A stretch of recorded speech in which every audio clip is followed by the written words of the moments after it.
ever come across people who just seem different? They stand out in a pack. I have one such friend, and what makes him different is just his sense of service to anyone and everyone, regardless. Every day for the last 6 years, without exception, I received a simple message from him, just 2 or 3 words, which trigger my thoughts for the whole day. 2 days ago, the message was communicate with compassion. And that message has triggered this video. I'm Brenda Mendes, and I'd like to welcome you back to my channel, Be the Difference. In case you've not already done this, do remember to click on the subscribe button and the bell icon at the end of this video. So what is compassionate communication? And why is it relevant today? 3 reasons. It allows people to speak with kindness, to listen with empathy, and to respond with compassion. Dr. Martin Nichols says that if you don't communicate with empathy, it is unlikely that people will respond to what is going on in your own head. The famous Mari Angelou puts it differently and says, people may forget what you say, but they will never forget how you make them feel. So compassionate communication has 3 aspects. Firstly, speaking with kindness, speaking with focus on the other person rather than focus on yourself.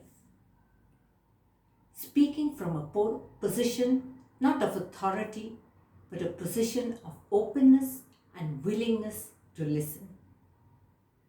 Secondly, listening with empathy. Listening to understand, not just waiting for your turn to speak. Listening without judgment and without making assumptions. Listening with your heart and your eyes.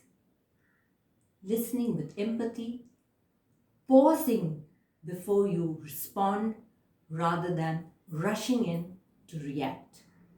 And here I'd like to relate an incident that happened about a month back. A neighbor of mine, who normally calls me every couple of days, telephoned one day, and I started chatting with her as usual, until I noticed a certain silence at the other end. So I asked her, "Is everything okay?" And she said, "No, I just lost my best friend." And that was Captain Sathe, the pilot of the ill-fated Air India plane.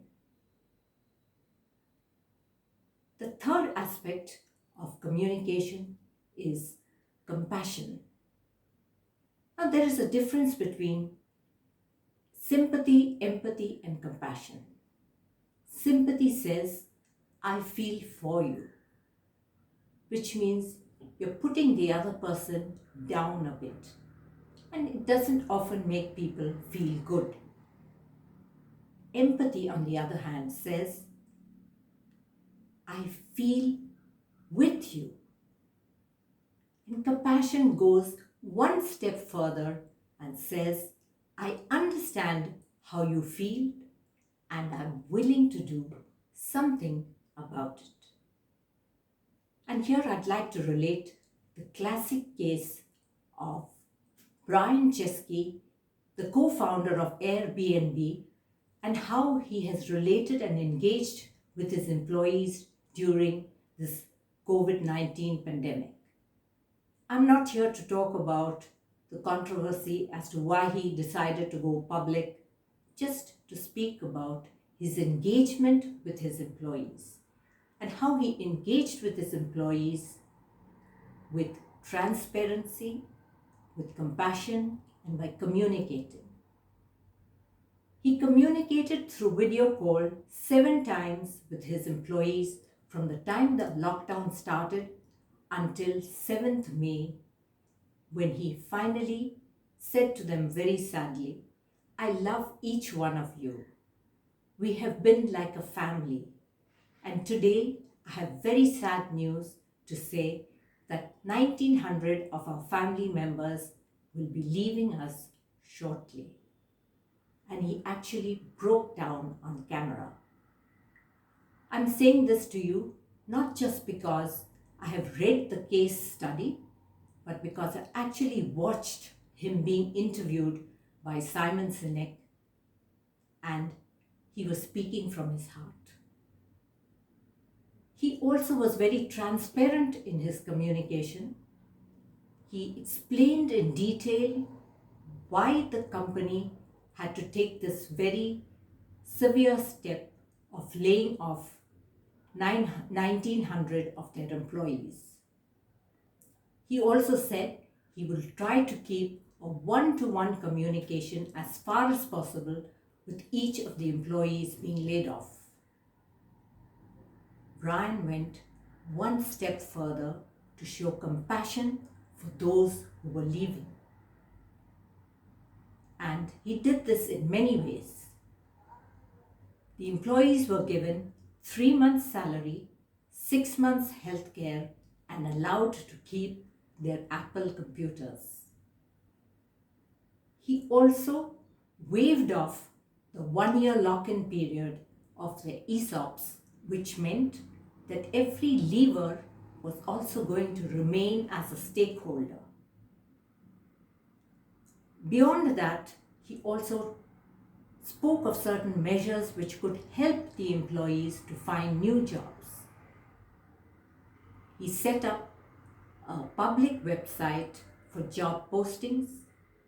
He also set up an alumni placement cell in his own company, which meant that a lot of his HR employees would be spending a significant amount of their time helping their ex-employees to find jobs. He even offered 4 months free consultancy for those employees who were leaving with a recruiter called Rise Start.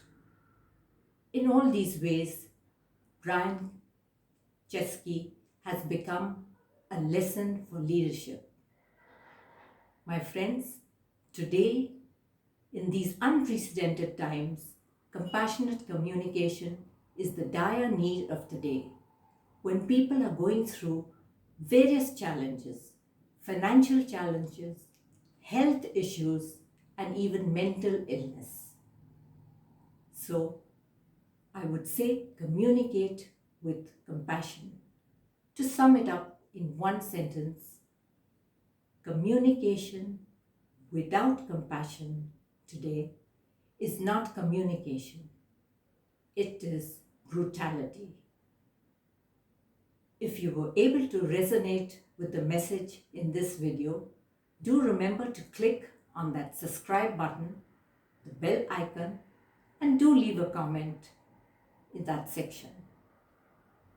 Thank you for the gift of watching, and hope to see you again soon. See you.